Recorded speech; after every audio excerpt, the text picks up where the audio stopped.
성도님들 안녕하십니까? 네, 2달 만에 다시 뵙게 됩니다.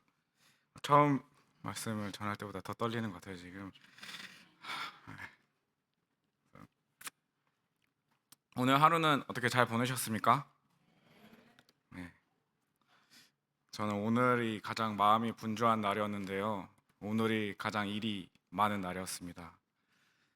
같이 일하는 선생님이 또 예비군을 가가지고 일하는 선생님이 2명, 남자 선생님 2명밖에 없었거든요. 네, 수술이 한 7개여가지고 한 오후 4시까지 계속 일을 해가지고 육체적으로는 네, 다행히 주님께서 또 도와주셔가지고 많이 힘들고 피곤하지 않은 상황에서 또 주님께서 말씀을 전할 수 있게 해주신 것 같습니다. 혹시 저번 2달 전에 어떤 말씀을 전했는지 혹시 기억이 나십니까? 기억이 나실 겁니다. 대답은 마음속으로 하시면 됩니다. 네. 모이기에 힘쓰라 라는 주제를 가지고 2달 전에 말씀을 전했습니다.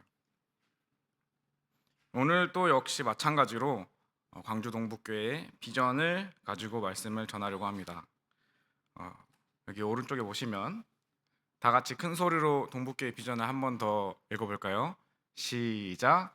사랑 안에서 소통하는 교회, 하나 되는 교회, 함께 세워지는 교회. 네, 감사합니다. 하나님을 믿는 성도님들은 모이기에 힘쓰므로 이곳 교회에 모였습니다. 모여서 성도님들은 무엇을 하는지에 대해서 저번 시간에 말씀을 드렸죠. 가르침을 받고 교제를 하며 물건을 통용하고 기도하고 찬양합니다. 이렇게 5가지의 활동들을 모여서 하게 되는데 이 활동들을 함에 있어서 필요한 게 뭔지 아세요? 대답은 마음속으로 하시면 됩니다. 네. 이 5가지를 모두 함에 있어서 공통적으로 필요한 부분은 바로 소통이 필요합니다. 우리 동북교회 비전도 마찬가지로 소통하는 교회가 있죠. 그렇다면 소통을 어떻게 하느냐?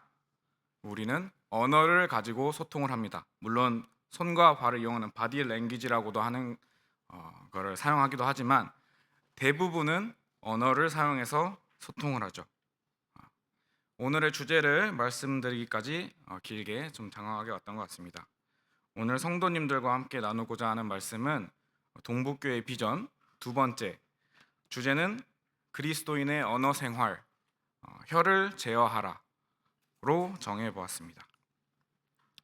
저번 시간에도 이제 PPT를 사용하지 않았는데 집중이 잘 되셨나요 혹시? 네. 정말 감사합니다. 정말 감사합니다. 이번 시간도 마찬가지로 PPT를 사용하지 않고 이 하나님의 말씀 성경책을 함께 사용해가지고 말씀을 나누도록 하겠습니다. 성도님들 혹시 언어가 여러 개로 흩어진 사건을 아십니까? 네, 대답은 마음속으로 해주시고요. 네, 바로 바벨론 사건입니다. 바벨탑. 네, 제 연습을 하면서도 이걸 계속 헷갈렸는데 바벨탑 사건입니다. 바벨탑 사건. 본문 말씀은 아닙니다만 오늘 창세기 11장을 함께 먼저 살펴보도록 하겠습니다.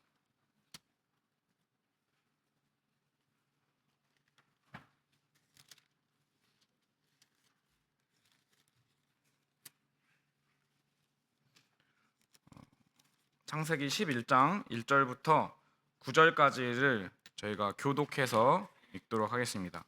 제가 먼저 읽도록 하겠습니다. 혹시 다 찾으셨을까요? 온 땅의 언어가 하나요 말이 하나였더라.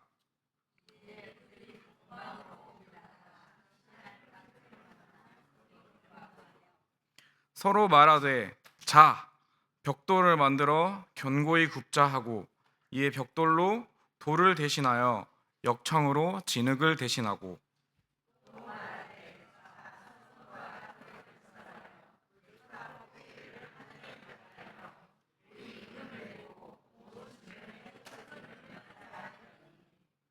여호와께서 사람들이 건설하는 그 성읍과 탑을 보려고 내려오셨더라.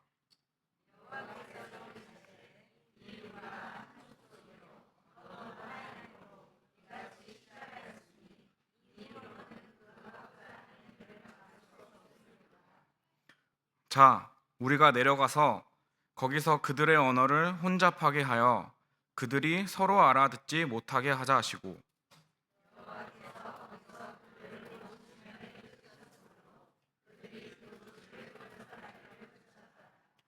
그러므로 그 이름을 바벨이라 하니 이는 여호와께서 거기서 온 땅의 언어를 혼잡하게 하셨음이니라.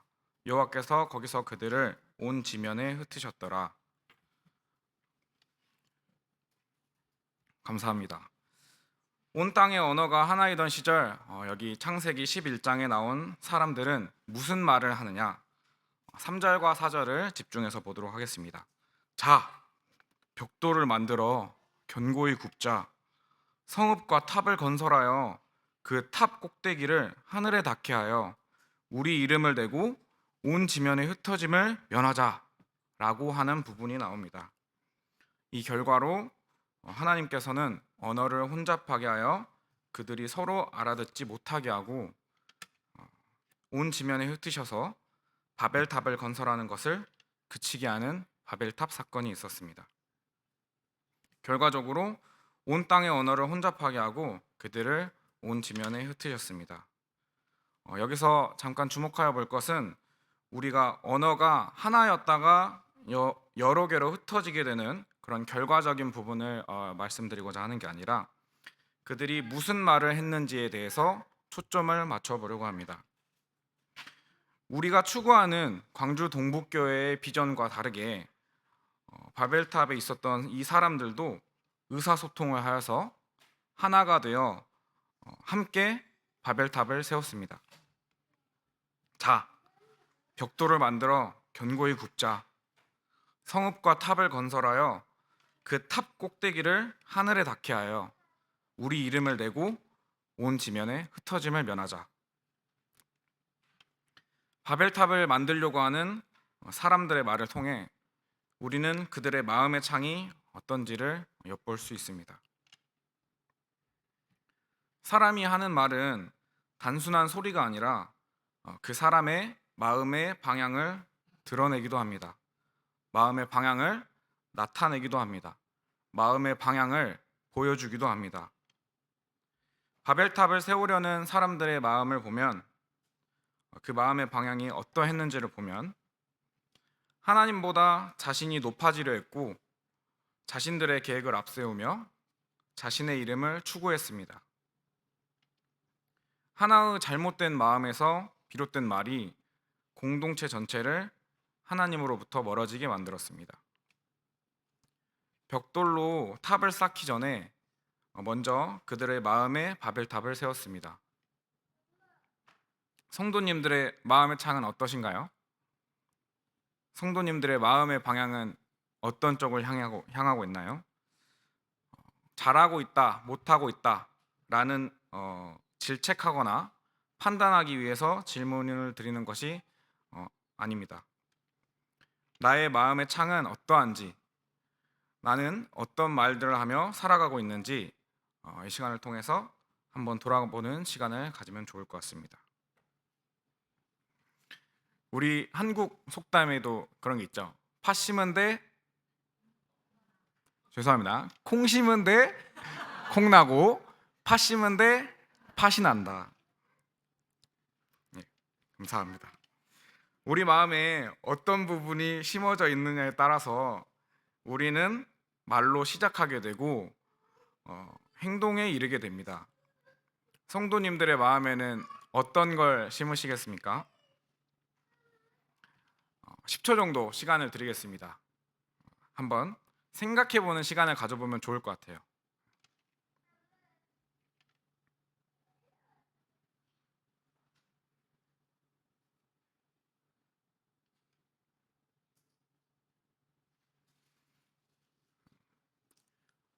사람의 말은 하나님을 높이는 도구가 되기도 합니다. 그리고 하나님을 높이는 도구가 되어야 합니다. 하지만 바벨탑과 같이 하나님을 대적하는 도구가 될 수도 있습니다. 그것을 우리는 인지해야 합니다.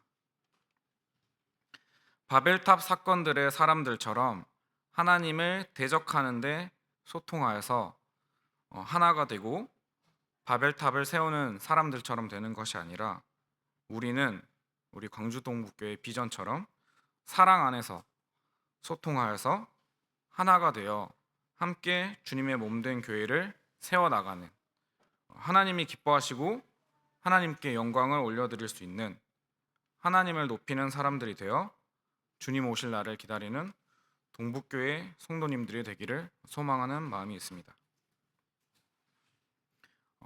혀를 제어하라 라는 말씀을 전하기에 앞서 바벨탑 사건을 통해서 우리의 마음가짐을 어떻게 해야 하는지를 먼저 살펴보는 시간을 가졌습니다. 이제 창세기를 벗어나서 오늘의 메인 본문 말씀인 야고보서 3장을 함께 살펴보도록 하겠습니다.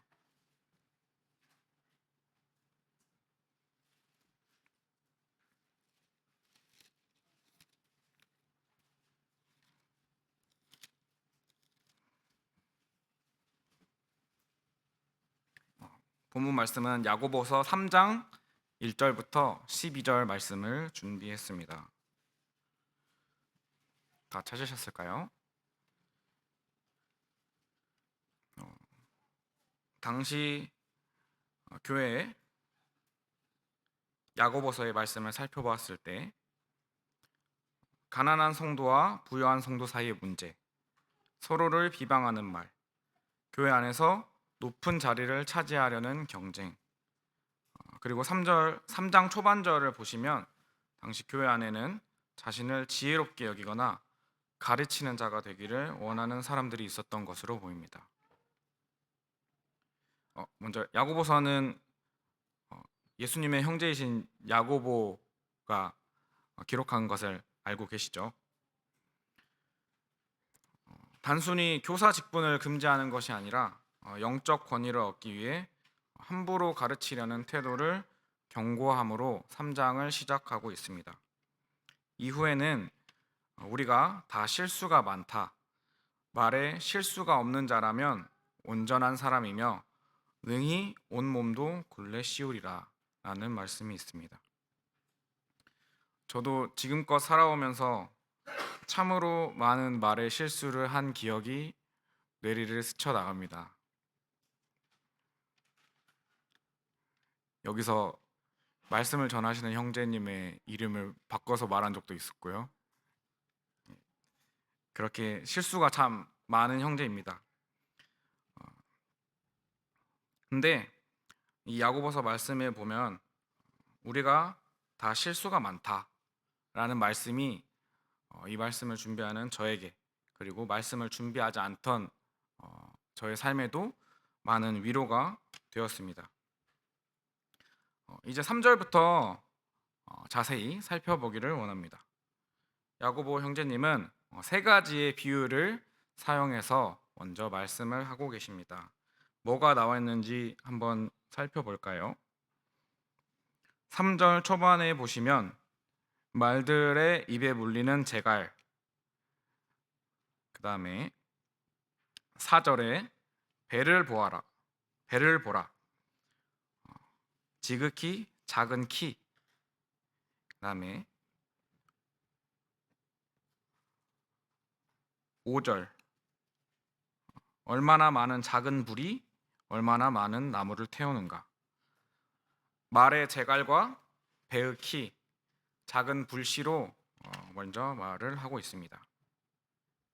이 세 가지의 공동점이 무엇인지 아십니까?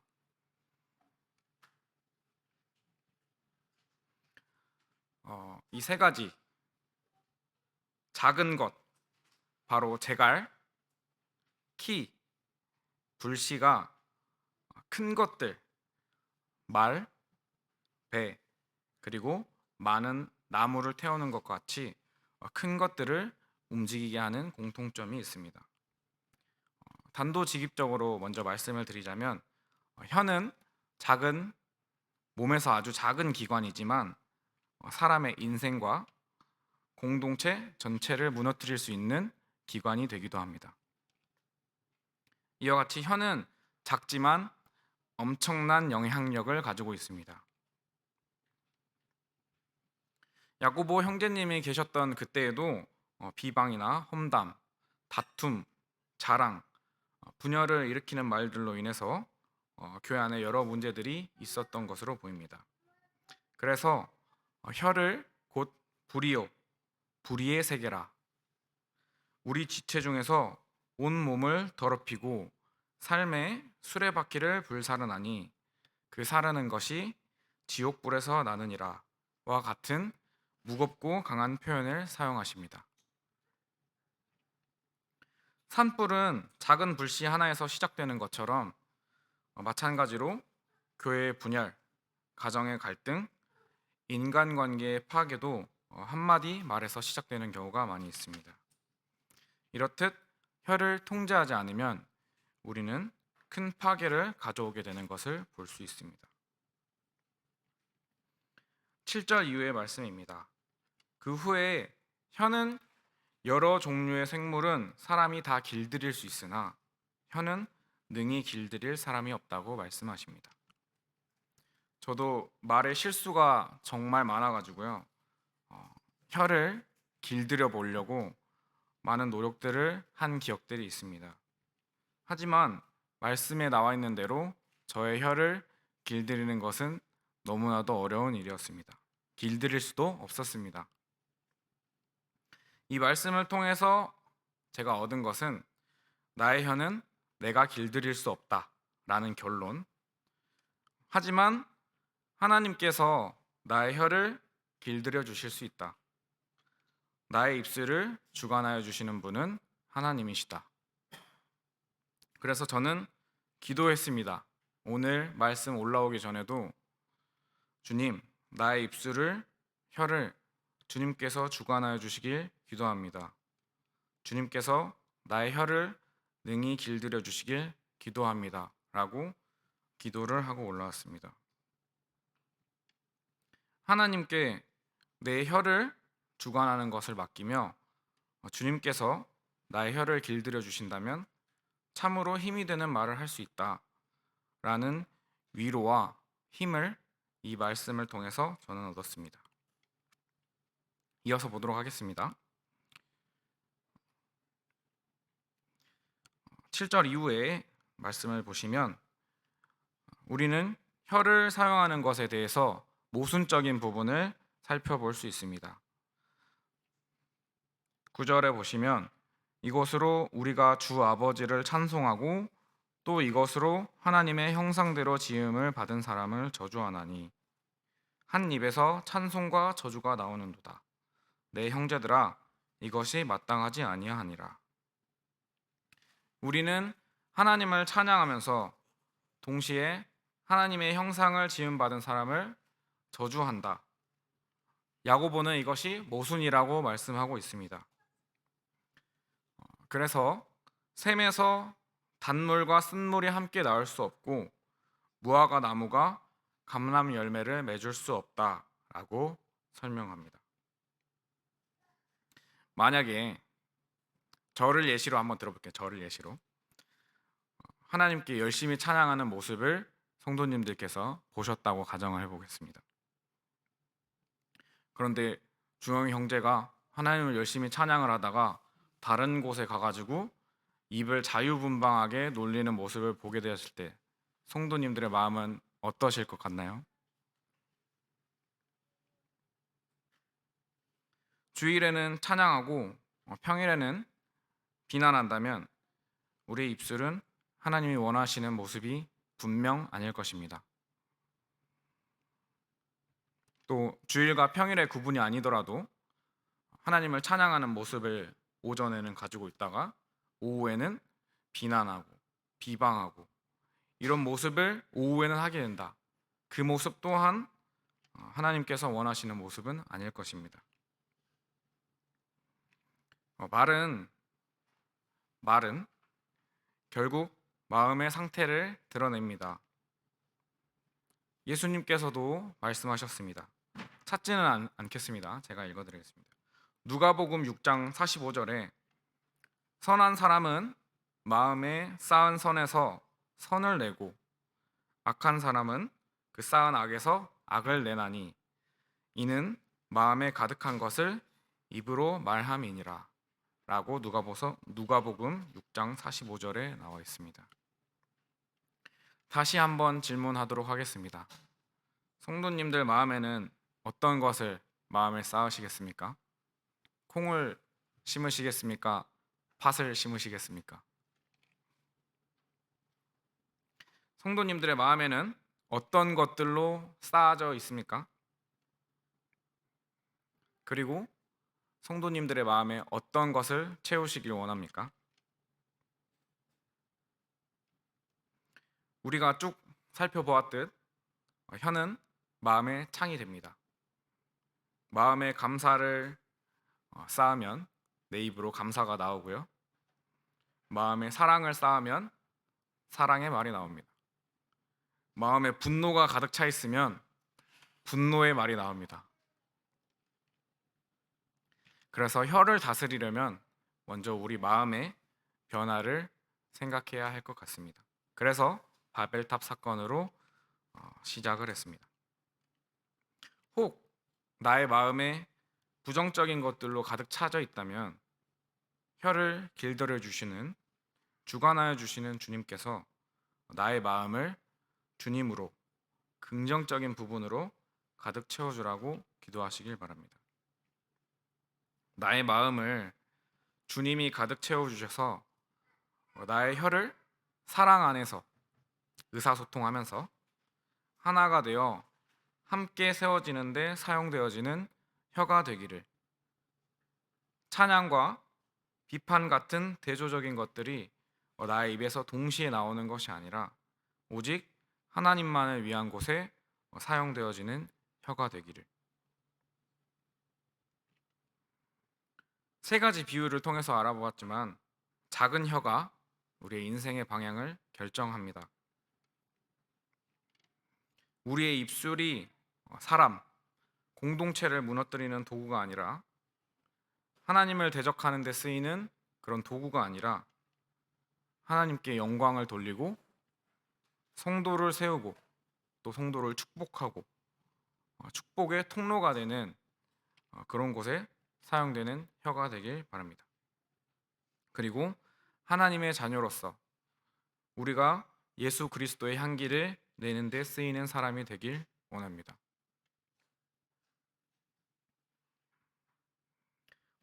여기서 잠깐 좀 무거운 분위기를 환기시키기 위해서 저의 일화를 한번 말씀드리고자 합니다.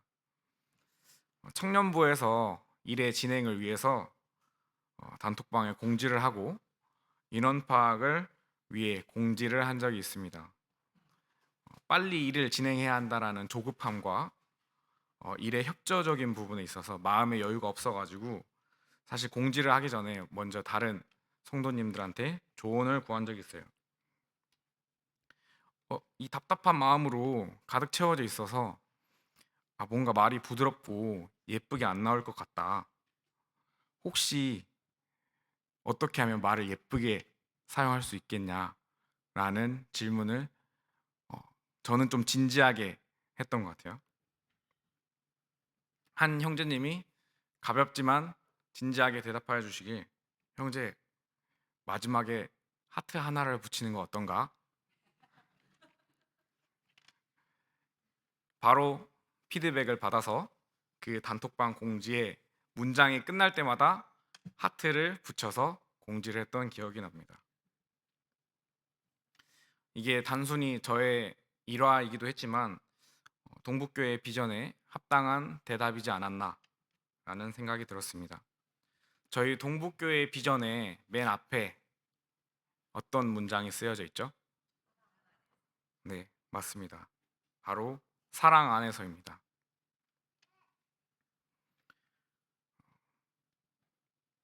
골로새서 3장 14절 말씀을 보시면 이 모든 것 위에 사랑을 더하라. 이는 온전하게 매는 띠니라 라는 말씀이 생각이 납니다. 말을 바르게 하는 가장 근본적인 방법, 나의 마음을 사랑으로 가득 채우는 것입니다. 물론 이렇게 말로 하는 것과는 다르게 나의 마음에 사랑을 채운다는 것은 정말 쉽지 않은 일임을 저도 알고 성도님들도 아실 거라 생각합니다. 나의 마음을 사랑으로 채우고 말의 기술보다 먼저 사랑의 마음이 필요하다는 것을,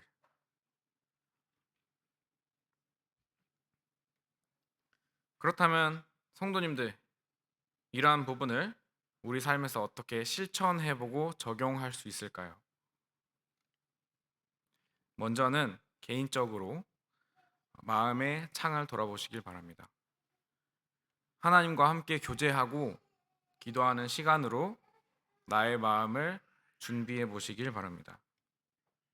성도님들의 마음을 하나님으로 가득 채워 보시길 바랍니다. 그리고 난 후에 우리가 살아가는 일상생활 속에서, 가정에서, 학교에서, 직장에서, 그리고 교회에서 비난보다는 격려를, 험담보다는 축복을, 불평보다는 감사를 내는 연습을 해보는 게 좋을 것 같습니다. 성도님들, 그리고 우리 마음의 창에 사랑을 가득 채워서 우리의 삶에서 실천하고 적용해 보려고 합니다. 말에 대한 부분은 사실 성경에도 아주 많이 나와 있습니다.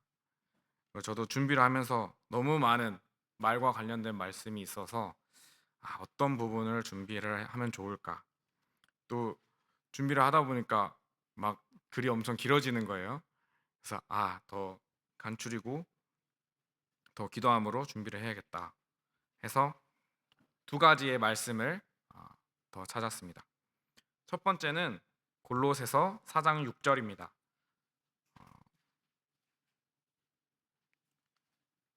여유가 되시는 분은 찾으셔도 될 것 같습니다. 제가 읽어드리겠습니다. 너희 말을 항상 은혜 가운데서 하되 소금으로 맛을 냄과 같이 하라. 이는 각 사람에게 마땅히 대답할 것을 알게 하려 함이라. 소금의 역할을 생각해 보겠습니다. 첫 번째로, 소금은 음식의 맛을 살리는 역할을 합니다. 즉, 유익하고 생명력 있는 말을 하는 것입니다. 소금은 음식의 맛을 살리듯 우리는 심심한 맛이나 너무 짠 것처럼 밋밋하거나 상처 주는 말이 아닌 상대에게 유익과 힘을 주는 말을 하기 힘써야 합니다. 형제님의 말은 너무 짠 것 같아요 라는 생각이 들 수도 있고요. 형제님의 말은 너무 밋밋해요 라는 생각이 들 수도 있습니다. 그래서 우리는 하나님께 기도함으로 말도 너무 과격하지 않고 또 너무 무미건조하지 않으며 상황과 사람에 맞게 적절한 간을 낼 수 있게 말을 할 수 있도록 기도하면 좋을 것 같습니다. 적절한 말, 곧 분별력 있는 대화를 하기 위해서 우리는 정말 많이 기도해야 합니다. 적절한 말, 그리고 밋밋한 말이, 너무 짠 말이 내 입에서 자주 나오는 것 같아 라는 생각이 들 수도 있을 것 같아요. 저는 그런 생각도 해보았습니다. 무슨 말을 해야 할지 모르겠을 때는 침묵이 또한 적절한 대답이 될 수도 있는 것 같습니다. 이후에는 각 사람마다 마땅히 대답할 것을 알게 하려 함이라 와도 연결이 되는데요. 사람마다 상황에 맞게 대답할 줄 아는 지혜를 말하는 것입니다. 그런데 성도님들, 사람마다 상황에 맞는 지혜의 말을 잘 할 수 있었나요? 저는 정말 못했던 것 같아요. 각 사람마다의 상황을 잘 모르고 각 상황을 잘 몰라서 참 말에 실수를 많이도 했던 것 같은 기억이 듭니다.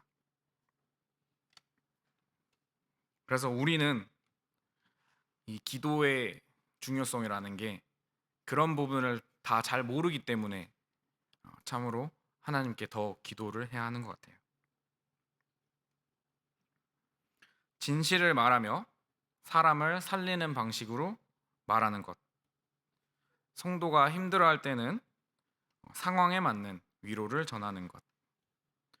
신앙의 대화에서 정죄함보다는 지혜와 은혜가 있는 말을 하기 위해서 하나님께 지혜를 구하고 마음에 선한 것을 가득하여 주시길, 나의 혀를 능히 길들여 주시길 기도합니다.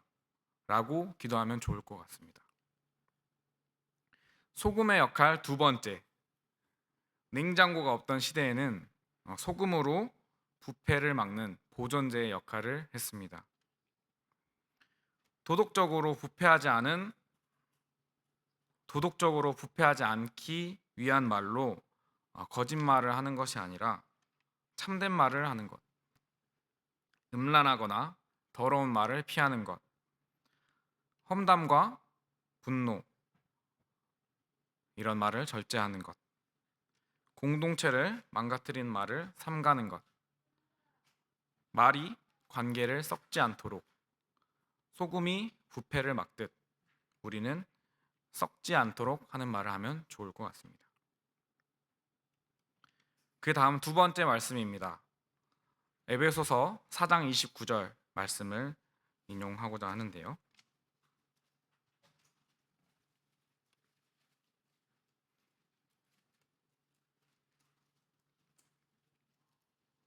제가 천천히 읽어드리도록 하겠습니다. 무릇 더러운 말은 너희 입 밖에서도 내지 말고 오직 덕을 세우는데 소용되는 대로 선한 말을 하여 듣는 자들에게도 은혜를 끼치게 하라. 물 한 잔만 마시고 하겠습니다.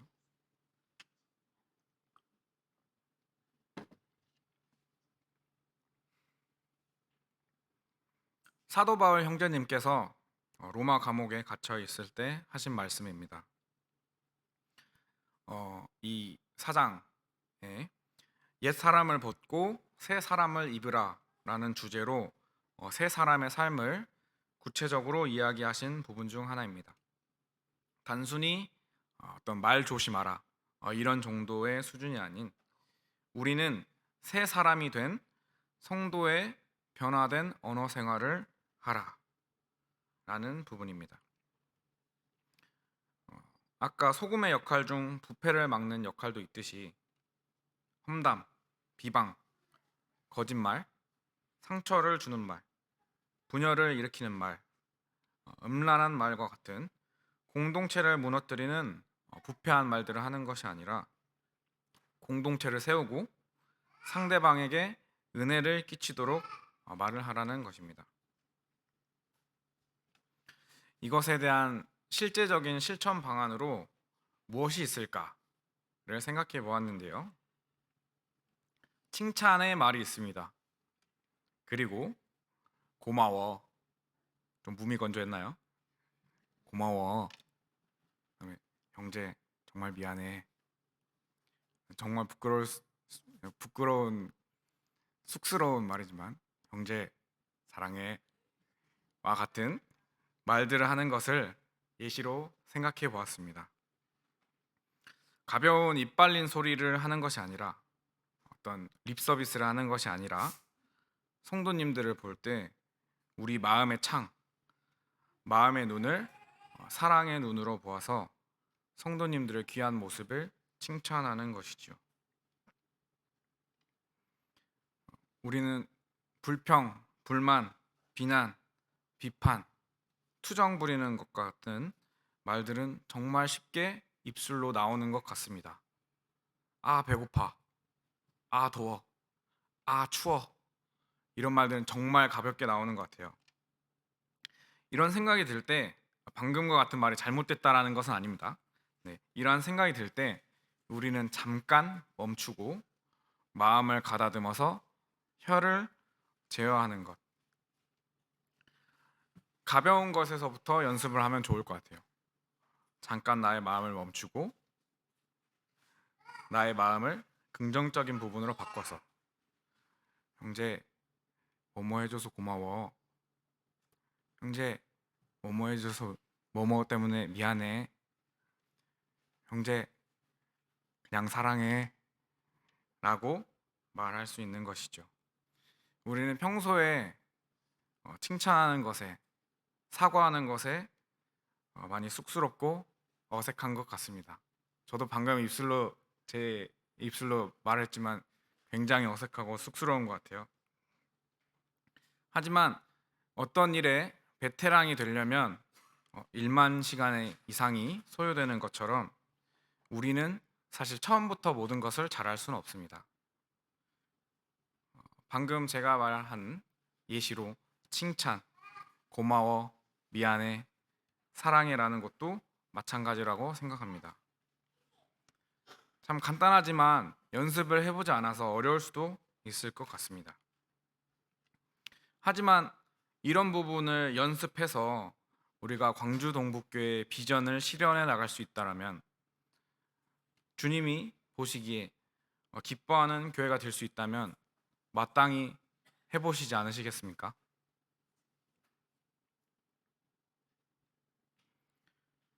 주님께서 피로 사신 우리, 그리고 몸된 교회를 구성하는 형제 자매님들, 분명한 것은 주님께서 우리와 함께 해주셔야 합니다. 주님께서 우리를 도와주셔야 합니다. 그런데 결국 이것을 이루어 나가는데 필요한 것은 우리 광주 동북교회를 구성하는 개개인 형제 자매님들이 필요합니다. 개개인 한 분 한 분이 모여서 우리 광주 동북교회의 공동체를 이루어 나갈 수 있습니다.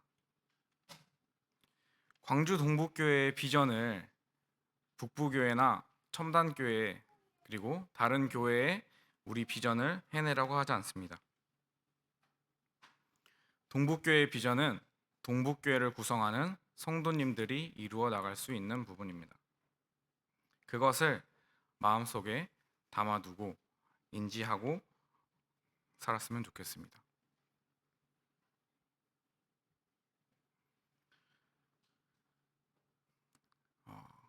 마무리할 시간이 됐는데요. 야고보서의 말씀을 잠깐 되짚어서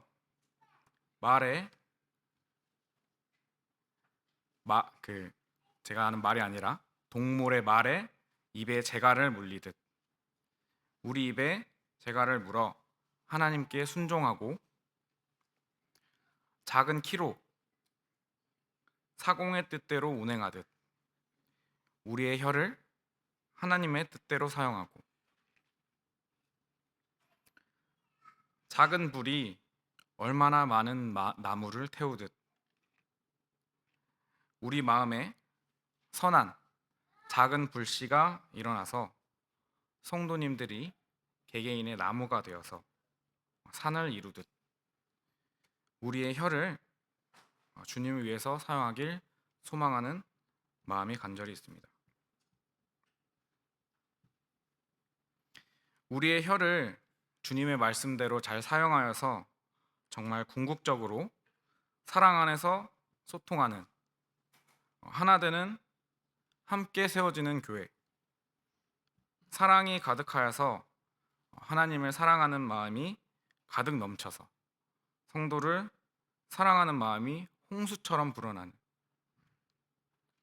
하나님이 기뻐하시고 주님이 보시기에 심히 좋은 뿌듯한 그런 광주 동북교회가 되었으면 하는 마음으로 오늘의 말씀을 준비했습니다. 이제 말씀을 정리하고 마무리하고자 합니다. 오늘 이 시간에 바벨탑 사건을 통해서 우리의 마음을 어떻게 해야 할지, 그리고 야고보서의 말씀을 통해서 혀의 위험성, 그다음에 영향력을 알아보았습니다.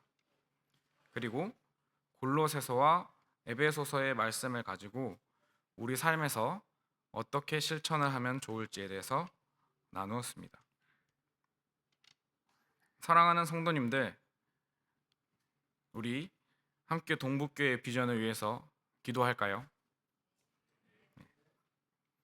새로운 바벨탑을 쌓는데 소통하고 하나가 되고 세워지는 것이 아니라 우리 동북교회 비전처럼 사랑 안에서 소통하는 교회가 되도록, 하나가 되는 함께 세워지는 교회가 되도록, 사랑을 가득 채워서 주님의 말씀에 순종하는 교회가 되도록, 교회의 일원이 되도록 우리 함께 기도하고 덕을 세우고 서로를 격려하고 선한 말을 내는 그러한 우리 동북교회가 되길 소망하면서 우리 광주 동북교회 비전을 크게 한번 읽고 기도하고 이 시간을 마무리하고자 합니다.